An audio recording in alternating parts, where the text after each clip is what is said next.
Gather, kings and queens, for I have a story to tell you in memory of a brave hound. A story that took place in Wales.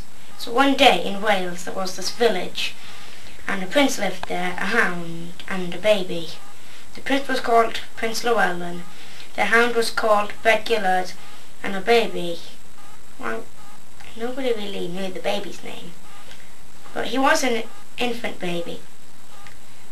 So then, one day, Prince Llewellyn left and told Bedgullard to look after the baby while he was gone. But then, a wolf came in. Don't make any sudden movements. Then the wolf saw Bedgullard and then they fought. They kept fighting while the baby was sleeping in peace, not aware of any danger, and they kept fighting until Bedgullard put his teeth into the wolf's neck.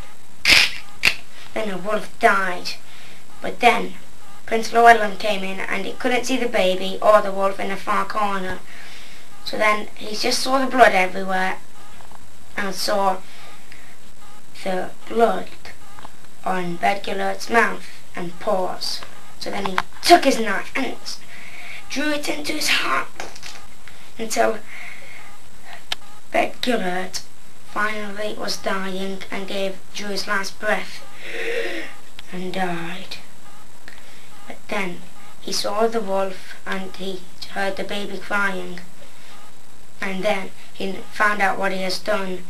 He's done something really wrong, and that was the end of the story.